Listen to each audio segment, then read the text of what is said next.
ఓం సాయిరామ్. సాయి భక్తులందరికీ నమస్కారం అండి. అందరూ ఎలా ఉన్నారు ఫ్రెండ్స్? మన సాయినాథుని దయ వల్ల అందరూ బాగుండాలని మనస్ఫూర్తిగా కోరుకుంటూ ఈ వీడియోనైతే స్టార్ట్ చేస్తున్నాను. ఇక ఈ రోజు వీడియోలో బాబాగారు ఎప్పటిలానే ఒక మంచి సందేశాన్ని మనందరి కోసం తీసుకువచ్చారు.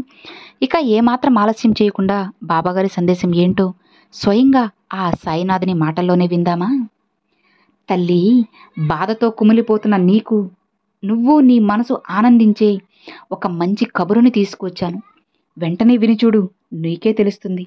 ఆనందంతో నువ్వే ఉప్పొంగిపోతావు అని బాబాగారు అయితే చెప్తున్నారండి. మరి బాబాగారు మనకి ఏం చెప్పబోతున్నారో, ఎలాంటి వార్తను తీసుకువచ్చారో స్వయంగా మన సాయినాథుని మాటల్లోనే విందామా? తల్లి, ఇక నువ్వు దిగులు పడాల్సిన పని లేదు. నీ బాబా ఉన్నారు కదా, సంతోషంగా ఉండు. ఏంటి బాబా, ఇలా చెప్పే రోజులు గడిపేస్తున్నారు, ఇలా చెప్పే నన్ను మోసం చేస్తున్నారు అని అంటున్నావా? లేదు తల్లి, నీ బాబా చెప్పేవి ఒట్టి మాటలు అని నువ్వు అనుకున్నావు అంటే అది నీ భ్రమ మాత్రమే అవుతుంది. నీ బాబా ప్రతిరోజు నీ కోసం సందేశాన్ని తీసుకొస్తున్నారు కదా, అవి నీకు ఈ రోజు కాకపోయినా రేపైనా సరే ఖచ్చితంగా నీకు నీ భవిష్యత్తుకి మంచి దారిని చూపిస్తాయి. ఇలా నువ్వు ఎప్పుడైతే నా మాటల్ని అనుసరించి నా దారిలో నడుస్తావో ఆ క్షణం నుంచి నీ జీవితం బంగారుమయమవుతుంది తల్లి. అలా కాకుండా నా మాటల్ని నిర్లక్ష్యం చేసి పెడచెవిన పెట్టావు అంటే నేను మాత్రం ఏం చేయగలను చెప్పు? కాబట్టి నీ సాయి చెప్పేది జాగ్రత్తగా విను. నీ ఎన్నో రోజుల నుంచి నువ్వు ఎంతో బాధపడుతున్నావు కదా, అలాంటి నీకు నీ మనసు ఆనందించే మంచి కబురుని చెప్తాను, విను బిడ్డా.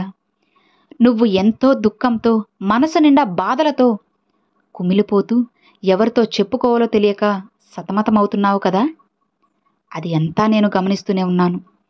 నువ్వు అసలు దాని గురించి పట్టించుకోవద్దమ్మా. ఏదైనా సమస్య వచ్చినప్పుడు ఆ సమస్య నీకు ఎన్నో నేర్పుతుంది అని తెలుసుకో. అవి మంచివి కానీ చెడ్డగా కానీ ఏదైనా సరే నేర్పుతుంది కదా, వాటిల్ని జాగ్రత్తగా గమనించుకో. ఏం జరిగినా సరే మంచికే అనుకో బిడ్డా. నీకు తెలియని నిజాలను, నీలో ఉన్న శక్తి సామర్థ్యాలను, నైపుణ్యాలను అన్నిటినీ నీకొచ్చే సమస్యలు బయటికి తీస్తాయి. అవి అలా లేకపోతే నీలో ఇన్ని శక్తులున్నాయా, ఇంత ధైర్యం ఉందా అని నీకు అస్సలు అర్థం కాదు. అసలు చెప్పాలి అంటే ఒక సమస్య వచ్చినప్పుడే కదా నీలో దాగి ఉన్న పట్టుదల, ధైర్యం బయటికి వస్తాయి.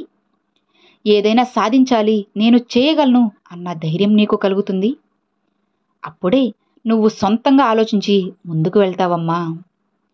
కానీ బిడ్డ, ఆ సందర్భంలో నీకు ఇలా కూడా అనిపిస్తుంది, బాబా నేను ఒక్కదానినే అయిపోయానే, ఏం చేయాలి, నాకు సాయంగా ఎవరూ లేరే అని నీ మనసుకి అనిపిస్తుందా? అప్పుడు నువ్వు బాగా ఆలోచించు. అలాంటి సందర్భాల్లో నీకు అండగా సాయం చేయడానికి నీ సాయిని నేను లేనా చెప్పు? నేను నీతో ఉన్నాను అన్న ధైర్యం మాత్రం అస్సలు కోల్పోవద్దు. ఆ ధైర్యంతోనే అడుగు ముందుకు వెయ్యి. ఖచ్చితంగా నీ జీవితాన్ని నేను నడిపిస్తాను. నేనే స్వయంగా నీ వేలు పట్టుకొని నీ గమ్యానికి చేరుస్తాను. నీకున్న సమస్యలన్నిటి నుండి నిన్ను బయటపడేస్తాను బిడ్డా. ఒక్కటి గుర్తుంచుకోమ్మా, నేను నిన్ను వదిలి ఎక్కడా కూడా అస్సలు సంతోషంగా ఉండలేను. ఆ ఒక్కటి గుర్తుపెట్టుకోవాలమ్మా. నీ సంతోషమే కదా నా సంతోషం కూడా. ఎందుకో తెలుసా? నేను నీతోనే ఉన్నాను కాబట్టి నువ్వు కష్టపడితే నేను కష్టపడ్డట్లే కదా. నమ్మకంతో ఉండు, అంతా మంచే జరుగుతుంది. నీ బాబా చూసుకుంటారు కదా. ముందు ముందు కొన్ని సందర్భాల్లో కొంతమందితో నువ్వు ఆరోపణ చేయాల్సి వస్తుంది. కాబట్టి తల్లి, కాస్త నెమ్మదిగా మాట్లాడి విజయాన్ని సాధించు. ఎప్పుడూ కూడా ఒంటరిని అని అస్సలు అనుకోవద్దు. ఎందుకంటే ఈ ప్రపంచంలో నీ సాయి లేని చోటు అంటూ ఏది ఎక్కడా కూడా ఉండదు. అడుగడుగునా నీ సాయి లీలలు, నీ సాయి మాటలు నీకు గుర్తొస్తూనే ఉంటాయి. కొంతమంది మనుషులు నీకు గుర్తు చేస్తూనే కూడా ఉంటారు. కాబట్టి నీ సాయి నీతో ఉన్నారు అని ముందుకి సాగు. ఎవరు తోడుగా ఉన్నా లేకున్నా సరే నేనుంటాను, ధైర్యాన్ని ఇస్తాను. ఎలాంటి సమస్య నుంచైనా సరే బయటపడే తెలివితేటలను నీకు నేను అందిస్తాను. ధైర్యంగా ఉండు. నిన్ను ఎల్లవేళలా కాపాడే నీ సాయి తండ్రిని కదా నేను. నువ్వు నాకు ఏమీ ఇవ్వకపోయినా సరే నీ నమ్మకాన్ని అస్సలు కోల్పోకు. ఆఖటిగా ఒక్కటి గుర్తుంచుకో బిడ్డా, కళ్ళు మూస్తే మరణం, కళ్ళు తెరిస్తే జననం. వీటి మధ్య ఉన్నదే కదా జీవితం అంటే. అది నువ్వు అనుకున్నంత సులువైనది కాదమ్మా. ఎందుకంటే జీవితం అన్నాక ఎన్నో కష్టాలు నష్టాలు వస్తుంటాయి, పోతుంటాయి. రాళ్ళు ముళ్ళులు ఇలా ఎన్నో ఎదురవుతాయి. అలానే కొంతమంది రాక్షసుల్లాగా ప్రవర్తిస్తూ ఉంటారు. ఇలా ఎన్నో సమస్యలు వస్తాయి. అంత మాత్రాన జీవితాన్ని వదిలి వెళ్ళిపోలేరు కదా. ఎలాంటి ఆపద సమయంలో అయినా సరే నా భక్తులు నన్ను స్మరిస్తూ ఉంటారు. నన్ను నమ్మిన వాళ్ళకి నేను ధైర్యంగా ఉంటాను, కొండంత అండగా ఉంటాను. వాళ్ళ కష్టాల నుండి గట్టెక్కిస్తాను. ఇక నిశ్చింతగా ఉండు తల్లి, నేను తోడున్నాను కదా. నీ పరిస్థితులన్నీ చక్కబెడతాను.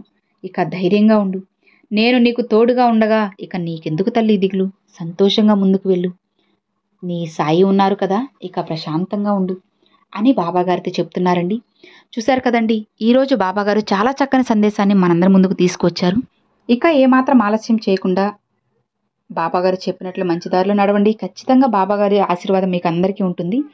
ఇక మరి చూశారు కదండి, ఈ వీడియో మీ అందరికి నచ్చినట్లయితే ఒక చిన్న లైక్ చేయండి. మరికొంతమంది సాయి భక్తులకు షేర్ చేయండి. ఫస్ట్గా మన ఛానల్ చూసేవాళ్ళు సబ్స్క్రైబ్ చేసి సపోర్ట్ చేయండి friends. Thanks for watching. Om Sairam.